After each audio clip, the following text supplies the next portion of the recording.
창세기 49장 22절부터 25절 보실까요? 창세기 49장.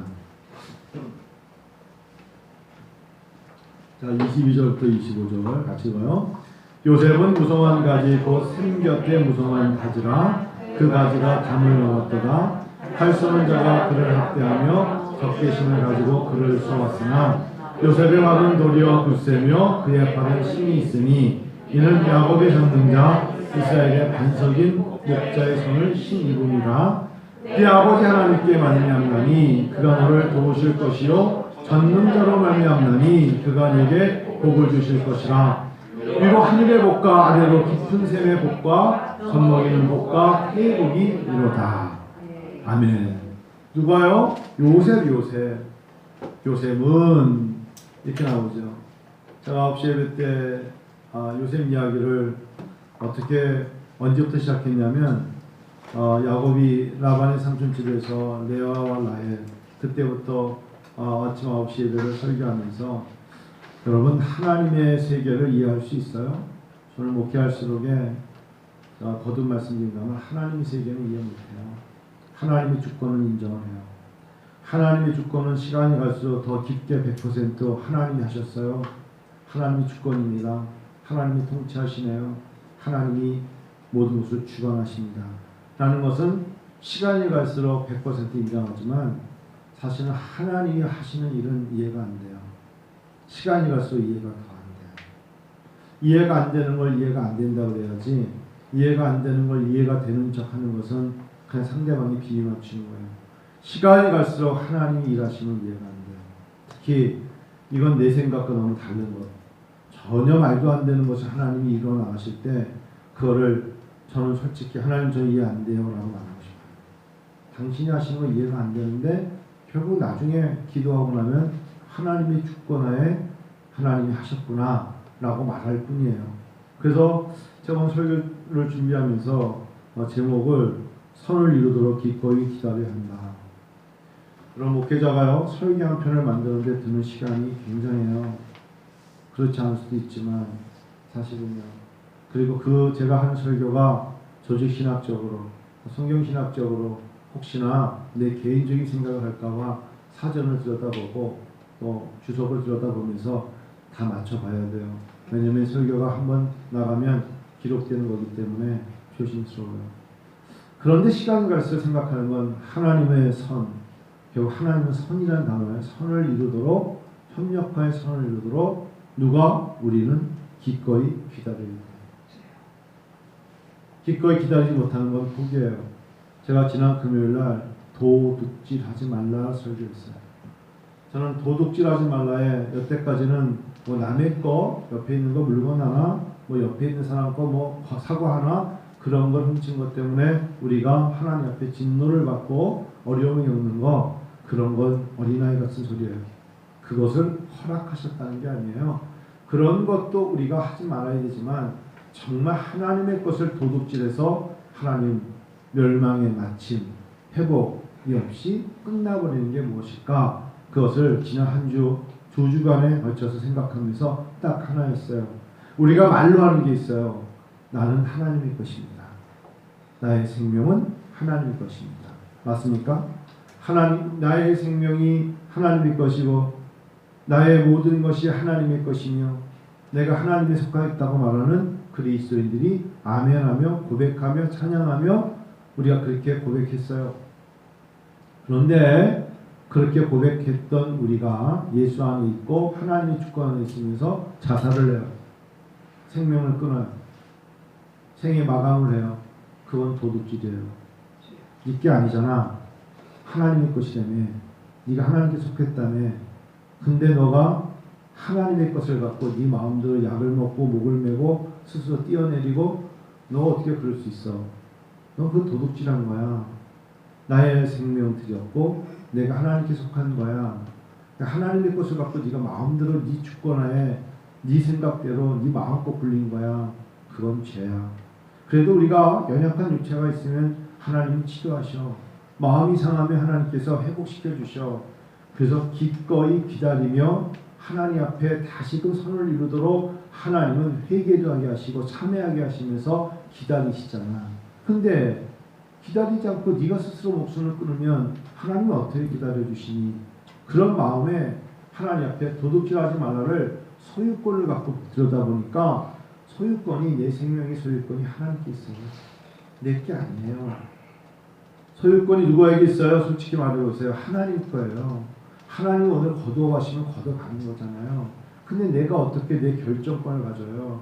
내가 결정하면 안 되죠. 내가 포기하면 안 되죠. 기꺼이 이루시도록 기다려야죠. 힘들어도요. 견디기 힘들어도 마지막까지 숨이 거두는 데까지 하나님 앞에 매달려야 돼요. 왜? 하나님께 내 모든 게 매달려 있기 때문이에요. 그런 마음으로 하나님 앞에 나갈 때 저도 모르게 10계명 중에 하나인 도둑질하지 말라라고 금요일날 설교를 했어요. 그 설교를 준비하면서 하나님 앞에 하나 더 얘기했어요. 시간이 하나님 거예요. 카이로스. 이 모든 것이 하나님의 것이 시간 안에 내가 있어요. 근데 이 시간이 내 것이냐? 내가 마음대로 주관해요. 예배 드리고 싶으면 드리고 말고 싶으면 말는 게 아니라 이 시간은 하나님께 예배 드리라고 주어진 시간이에요. 여러분 그걸 믿으셔야 돼요. 그게 하나님의 주권이에요. 하나님이 이 시간에 여러 가지 환경의 제약이 있어도 선을 이루게 하시려고 예배를 드림으로써 하나님의 나라를 실현시키시려고 우리들에게 다른 시간을 제껴놓고 하나님께 나와 예배 드리라고 하신 거예요. 그래서 선을 이루시기 위해서는 기꺼이 순종하며 기다리며 나가야 되거든요. 여러분 야곱의 인생을 보면서 요셉의 인생을 보면서 이해됩니다 라고 말하는 건 거짓말이에요. 요셉이 태어난다는 것은 사실상 우리의 생각에는 이해가 안 돼요. 야곱이 라반 삼촌의 집에 가서 일을 했어요. 라반 삼촌이 자기 딸들을 주기 위해서 무려 10번이나 거짓말을 쳐요. 너가 이만큼 일하면 내가 돈 줄게. 그러고서 그걸 몇 번 바꿨다고요? 성경은 10번이나 바꿨다고 했어요. 그래서 그 10번을 인내하면서 레아와 라헬이라는 두 라반의 딸들을 아내로 취할 때까지의 야곱은 엄청 힘들었던 거예요. 자, 그러면 레아를 통해서 난 아들들이 있고 두 번째 라헬을 통해서 난 아이들을 볼 때 이 또한 요셉이 태어날 수가 없었어요. 우리는 지금 요셉이 축복이라는 단어를 말하지만 요셉이 어떻게 태어납니까? 생각해 보세요. 라헬은 특별히 레이첼 이 라헬은 야곱의 사랑을 많이 받았던 여자예요. 그럼에도 하나님은 그에게 태를 열지 않았어요. 라헬에게 태 열지 않았어요. 그래서 라헬이 하나님 앞에 계속해서 야곱을 들들 묻죠. 왜 당신의 하나님이 나에게 태를 열지 않습니까? 라고 말하죠. 그래서 이제는 그 증표로 나의 종 비라를 통해 가지고 먼저 당신에게 이제 당신의 침상에 집어넣을 테니까 나의 종 비라가 아기를 가지면 하나님이 나에게 아기를 줄 수 있다는 표징으로 알겠습니다 할 정도로 이 라헬이 굉장히 기가 막힌 일을 하는 거예요. 말도 안 되는 일을 하는 거예요. 인간의 이성으로 이해가 안 되는 짓을 하는 거예요. 그래서 비라가 들어가서 결국은 단이라는 아들을 낳고 납달이라는 아들을 낳아요. 이 단, 즉 억울함을 호소했다라는 이름의 뜻 단, 그리고 형과 경쟁에서 이겼다라는 뜻의 납달이라는 아들을 바로 라헬의 여종 비란을 통해 가지고 하나님이 주신 걸 보고 라헬이 이제 나에게 자식을 주겠구나, 자녀를 주시겠구나 하는 것을 느낄 뿐이었어요. 그럼 여기서 끝난 게 아니라 그걸 보고 레아가 라헬의 쪽에서 자녀를 갖게 하셔? 안 되겠다. 그럼 나도 실바라는 여종을 통해 가지고 하나님이 어떻게 자녀를 주는 걸 또 지켜봐야겠다 해서 또 하나님 주신 게 가시라는 아들을 주신 거예요. 이런 배경 속에서 아직 누가 나오지 않았어요? 요셉이 나오지도 않았어요. 그러니까 하나님의 세계를 이해한다는 건 그냥 이거 역사 속의 이야기 같은데요 라고 읽어내리는 거지, 이게 오늘날에 일어난 일이라면 말도 안 되는 일이고 있을 수 없는 일이고 이해하기 너무 어렵죠. 자, 그런데요, 야곱이 레아보다 라헬을 참 사랑했는데 이 아버지 집에 두 딸이 쉽게 말하면 두 아내와 함께 갔죠. 그리고 이제 야곱이 쉽게 말하면 자기 장인이잖아요. 장인 라반과 이야기를 보면 내가 당신께 힘을 다하여 섬겼구만 당신은 나를 10번이나 속이면서 나에게 줄 것을 주지 않았습니다 라고 막 하소연을 해요. 그 이야기를 듣고 두 딸이 그냥 아버지 그러셨군요 하고 오면 되는데 그러지 않고 두 번째 사랑스러운 라헬이 르비딤을 훔쳐갖고 도망오잖아요. 여기서 문제가 또 터지죠. 르비딤 즉 그 집안의 수호신 같은 우상을 섬기는 라반의 집에 있던 것을 둘째 부인 라헬이 가지고 나와요. 라헬이 누구라고요? 마지막에는 베냐민을 낳다 죽은 여인이 라헬이에요. 요셉의 어머니. 그러니까 요셉이라는 사람이 축복을 받는데 배경이 뭐 그렇게 그럴듯합니까? 그의 어머니 라헬은 사실은 이런 여인이었고 결국 아버지 라반의 집에서 르비딤을 가지고 몰래 훔쳐나오다가 걸린 여인이었고 뭐 이런 여인이 라헬이에요. 자, 그래서 제가 여러분 오늘 말씀드리고 싶은 건 뭐냐면 사람의 이해로서 하나님의 역사를 이해할 수, 사람의 이성으로서 하나님의 역사를 이해할 수 없어요. 하나님의 주권으로서 하나님의 세계를 이해할 수밖에 없다. 하나님이 어떻게 일하셨는가 그것을 보는 것이죠. 자, 이제 그렇게 해서 뭐 애굽의 총리에 뭐 여러분 알다시피 여러 가지 이야기의 꿈을 해석하고 황소하면서 뭐 7년 풍년, 7년 흉년 이런 이야기를 다 뛰어넘어서 사실 창세기 45장, 46장, 47, 48, 49장이 올 때까지 45장이 올 때까지 하나님은 그들에게 엄청난 기근을 주시죠. 먼저는 풍년을 주셨어요. 그러나 7년 대기근으로 어쩔 수 없이 야곱은 그의 아들들을 데리고 이제 이 애굽 땅으로 내려올 수밖에 없게끔 하나님 만드신 거죠. 이때까지만 해도 요셉은 지금 아버지가 살아있는지 동생 베냐민이 살아있는지를 모르는 입장에서 그를 가장 힘들게 했던 찬양이라는 이름을 뜻을 가진 유다를 만납니다.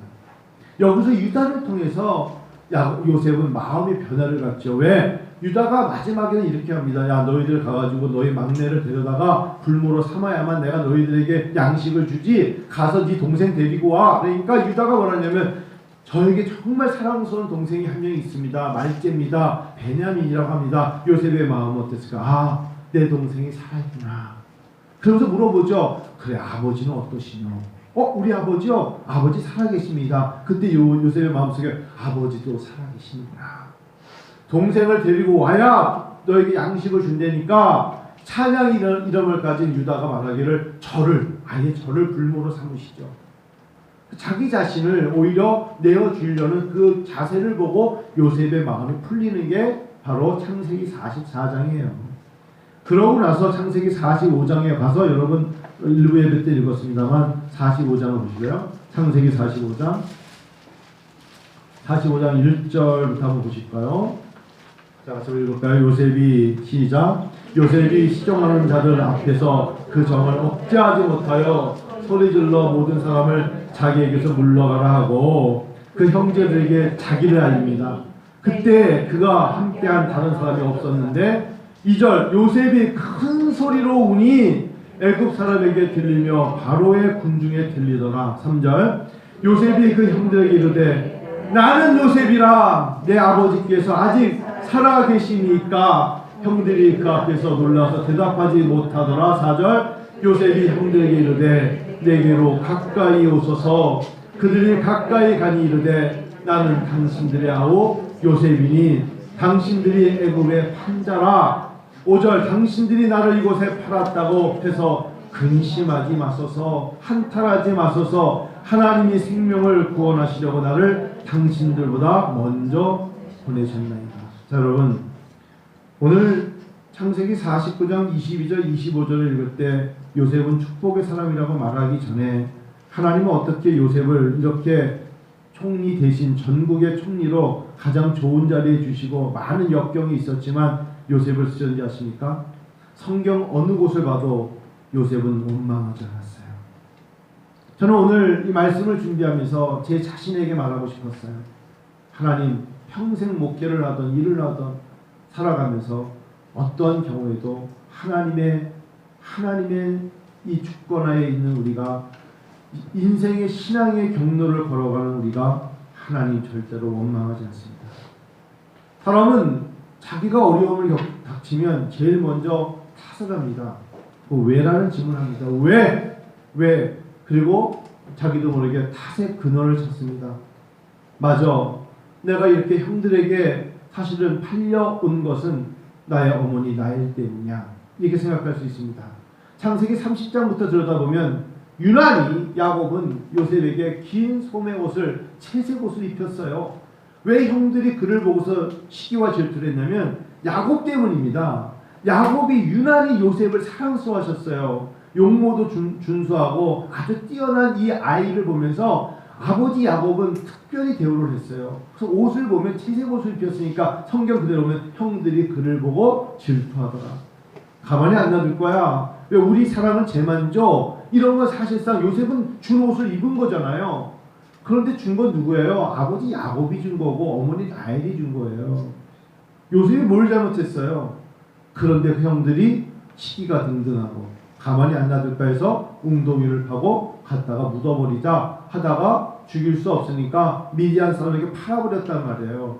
요셉이 뭐 잘못한 거 없어요. 형들이 얘야 가자 우리 너 같이 먼 곳을 가야 될 일이 있어 속은 거죠. 속임을 당한 거죠. 그리고 팔려갔어요.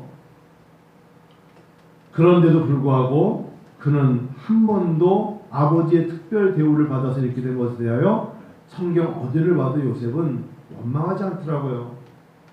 여러분 하나님께 쓰임받는 사람들이 개개인의 여정은 달라요. 하나님의 부름의 위치가 다르고 하나님의 부름의 시간이 다르고 불렀을 때 환경이 다르고 여건이 다르고 다 달라요. 근데 하나님께 부름을 받아 복을 받는 사람들은 맨 마지막에 하나님 앞에 고백하는 게 어떤 경우에도 그 환경 속에서 하나님을 원망하지 않아요. 그래서 우리에게 주신 게 있어요. 눈물의 기도.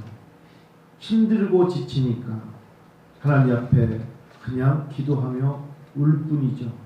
우리가 아까 찬양을 드렸습니다만 십자가를 내가지고 주를 따라갑니다.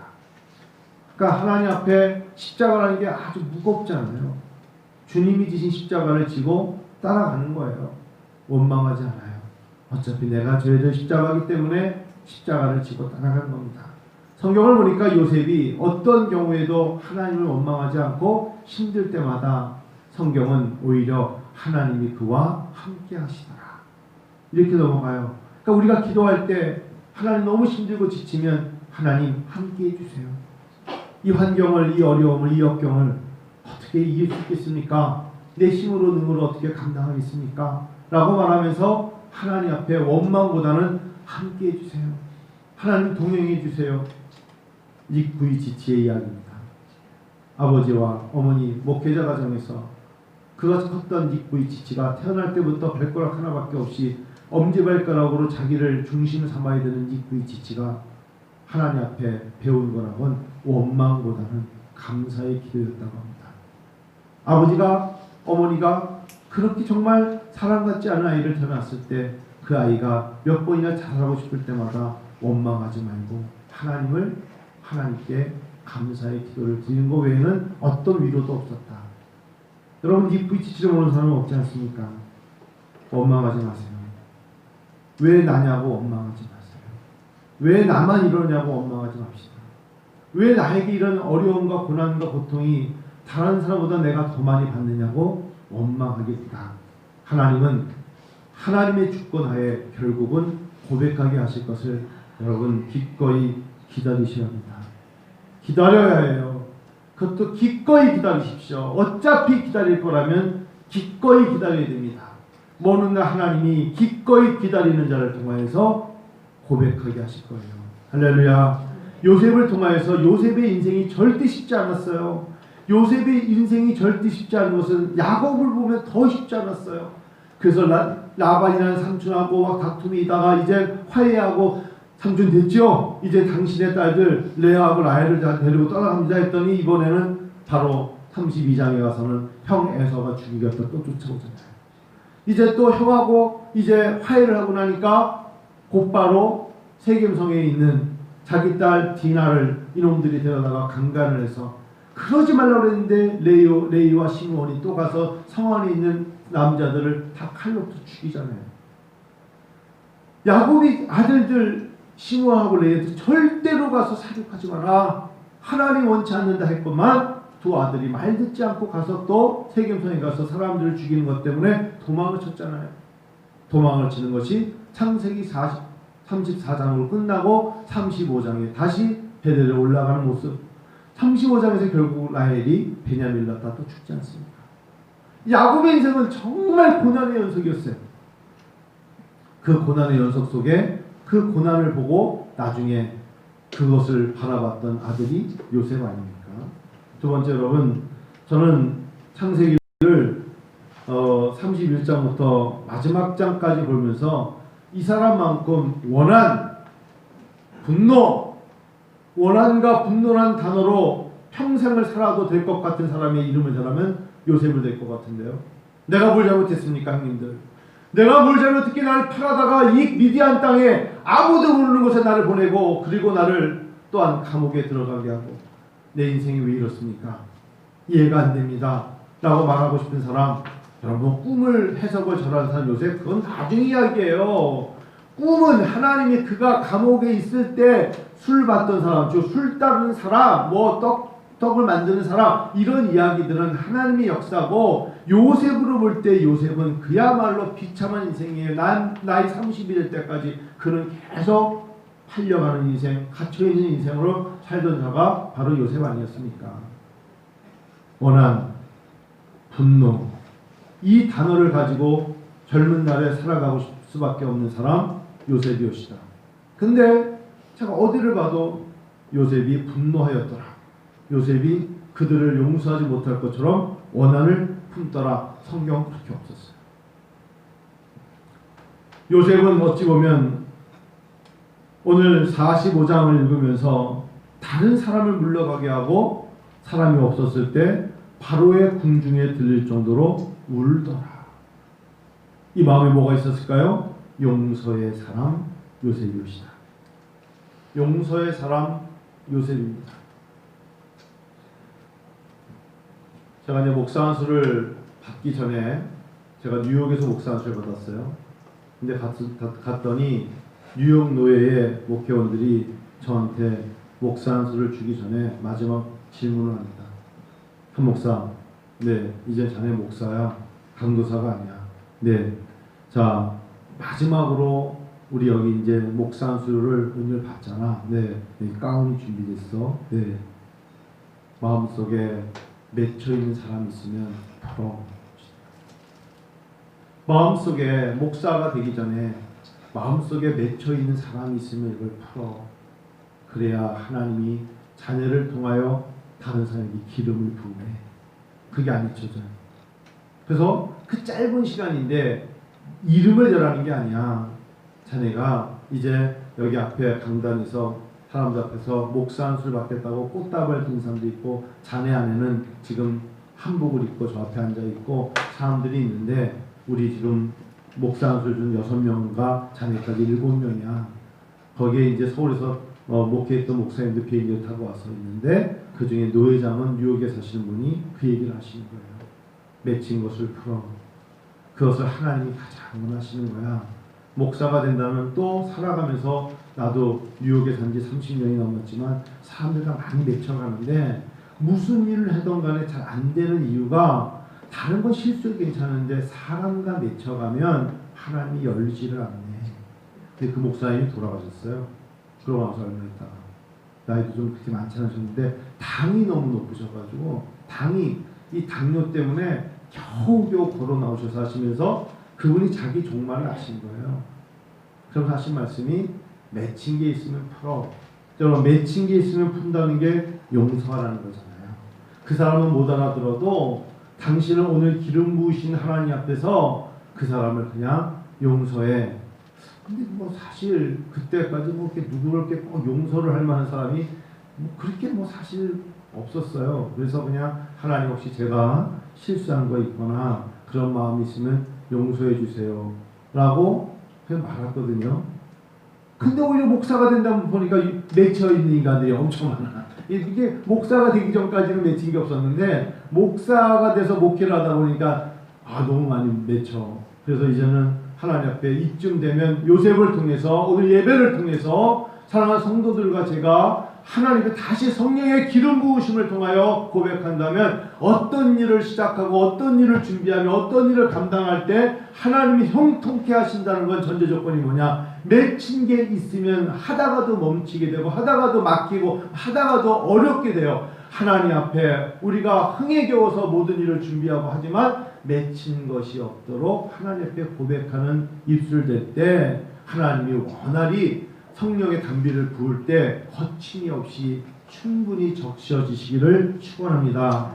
요셉은 바로 용서의 사람이었어요. 용서가 무엇인지를 기독교 서적의 사전을 보니까 아주 이렇게 써 있네요. 우울과 불안함을 누그러뜨리기. 이게 용서래. 저는 용서는 그냥 상대방의 잘못을 잊어버림 이럴 줄 알았더니, 그리고 용서는 자존감을 높여주며 신체적, 정신적 안정을 주는 게 용서다.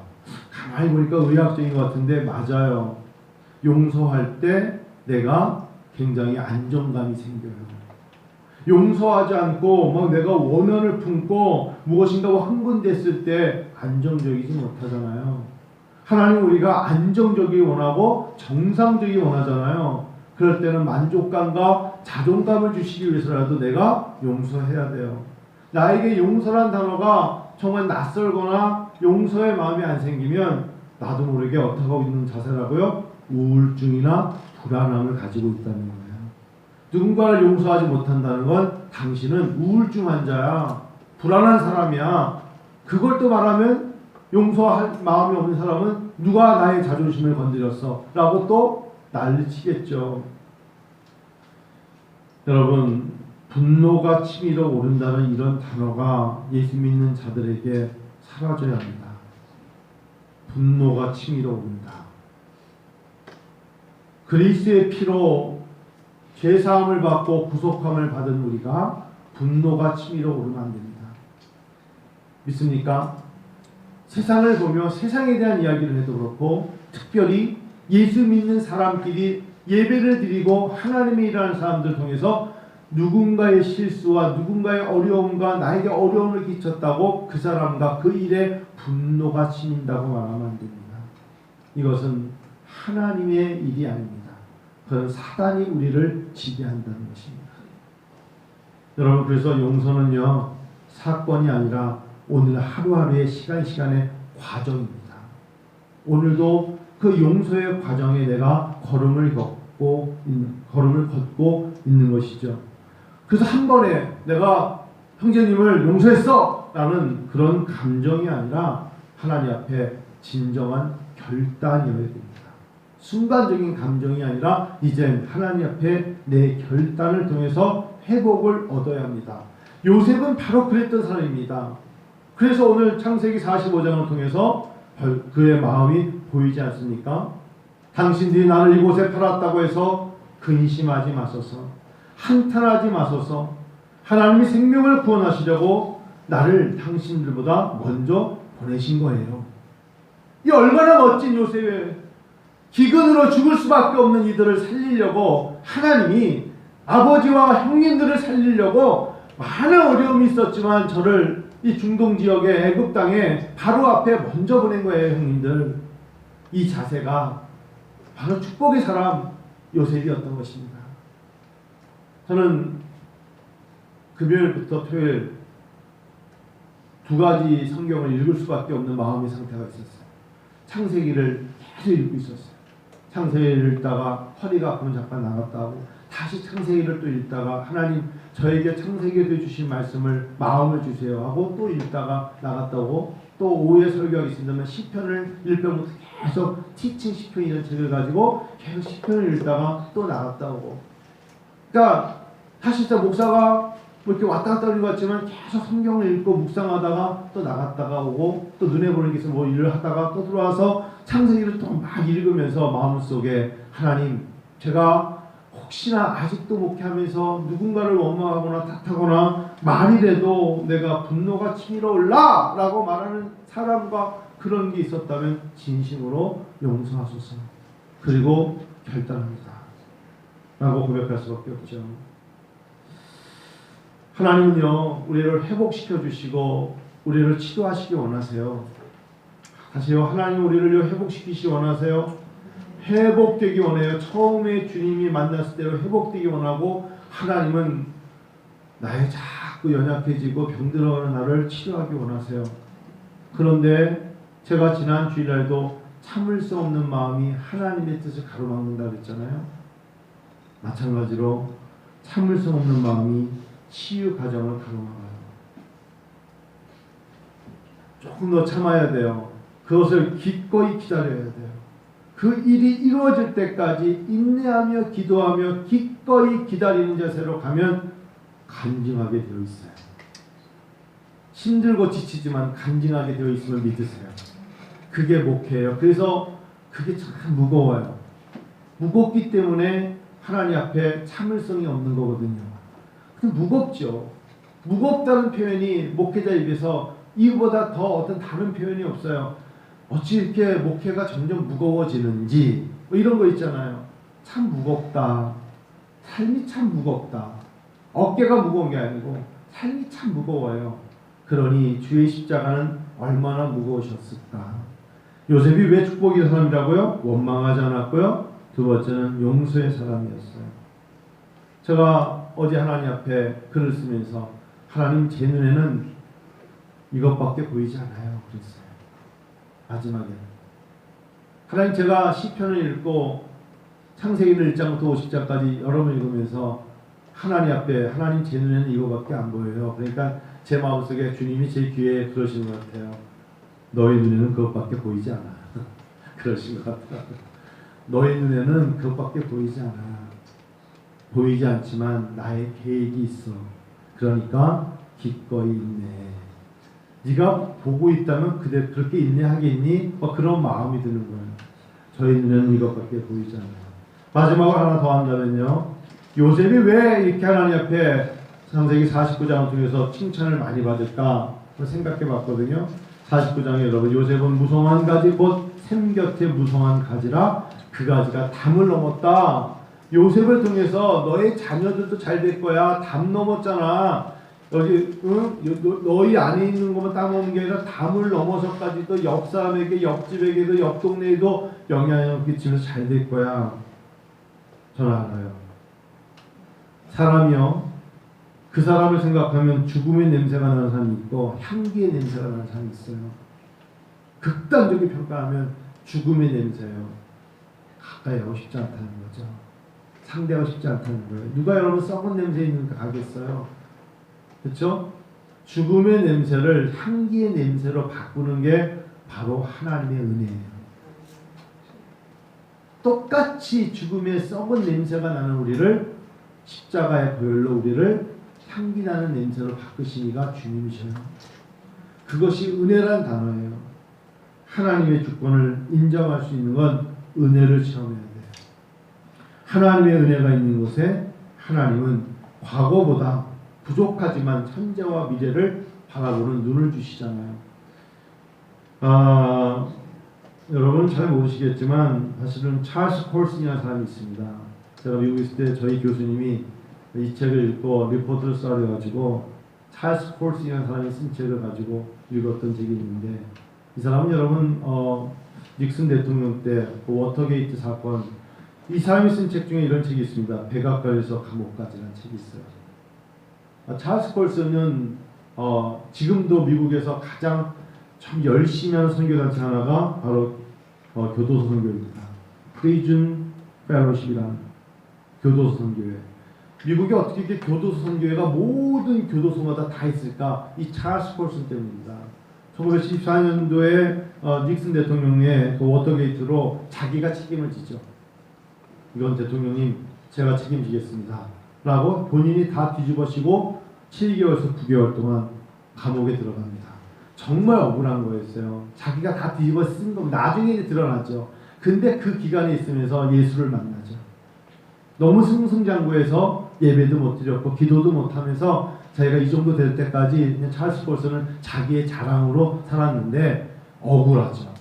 내가 여기 들어와서 이렇게 백악관에서 말 한마디면 다 통제하던 내가 감옥소에 들어오다니 이 찰스 콜슨이 거기서 예수를 만났고 내가 여기서 해야 될 게 무엇인가를 고백하며 프리즌 교도소 선교회를 만들어요. 여러분 놀라운 사람이죠. 결국은 1993년에 종교계 노벨상 템플턴상을 찰스 콜슨이 탑니다. 근데 찰스 콜슨이 물어봤습니다. 왜 당신은 말할 것도 없죠. 왜 교도소 선교에 목숨 겁니까? 내가 여기 있어 보니까 이들에게 진짜 필요한 건 예수님의 은혜더라. 밥이 아니더라. 빵이 아니더라. 예수님의 은혜를 받으면 이들이 변화되더라. 여러분 교황 바오로 2세가 공산주의에 대해서 얘기하면서 제일 먼저 가서 공산주의 땅 알바니아라는 나라에 가서 들었고 공산주의의 땅에 입을 맞추면서 세계 평화를 외칠 수 있었던 교황 바오로 2세가 폴란드에서 갔어요. 그리고 공산주의가 얼마나 무서운 것인가 알고 그 박해를 겪으면서 정말 세계에 가장 필요한 것은 바로 평화며 서로가 화해라고 말했어요. 제가 이렇게 하면서 마지막에 밑줄 하나 쭉 껐어요. 공부 못 해본 애들이 교사가 되면 잘 가르쳐요. 왜 공감 안 하시죠? 다 공부를 다 잘하셨기 때문에. 그런데 저는 제 경험으로 밑줄을 걷어요. 공부 못했던 사람들이 교사가 되면 참 잘 가르칩니다. 왜 그런지 아시죠? 자기가 공부를 못했을 때 그 극복하는 과정에서 내가 왜 못했던 것을 잘 알기 때문에 못하는 아이들의 심리를 잘해서 좋은 교사가 될 수 있어요. 제 경험이에요. 여러분 뭐 듣거나 말거나. 그래요 여러분. 요셉을 보면 표현적으로 보면 하나님의 은혜를 체험한 사람이에요. 이제 말씀 마칠게요. 원망하지 마세요. 요셉처럼 너는 무성한 가지라. 그 가지가 담을 넘고 그리고 네 아버지 하나님께로 말미암아 그가 너를 도우실 것이요 전능자로 말미암나니 그가 네게 복을 주실 것이라에 요셉과 같은 인생을 사시기 원한다면 원망하지 마세요. 왜 나냐고 묻지 마세요. 탓의 근원을 찾지 마세요. 두 번째, 우울과 불안감, 자존감 이런 단어를 이길 수 있는 용서를 하세요. 용서의 사람은 원한을 품지 않아요. 그 용서는 사건이 아니라 과정이라 말씀드렸고 감정이 아니라 결단인 거예요. 마지막으로 은혜의 사람이 되세요. 은혜의 사람인 곧 죽음의 냄새를 향기의 냄새로 바꿀 수 있는 유일한 도구가 은혜이기 때문입니다. 여러분과 제가 요셉이 걸어온 발자취는 너무 힘들었지만 결국 하나님이 이 발자취를 통해서 우리에게 승리를 주실 것입니다. 할렐루야. 코로나19 우리를 이기지 못합니다. 코로나19 때문에 자꾸 핑계대지 마세요. 위축되지 마세요. 코로나19보다 하나님의 주권하에 개별적인 신앙의 여정이 있는 것이고 코로나19보다 더 하나님께 가까이 갈 수 있는 하나님의 은혜가 있다는 것을 우리가 고백하며 나가기를 원합니다. 날 대속하신 예수께 통합 351장, 세찬성가 321장, 세찬성가 321장, 날 대속하신 예수께.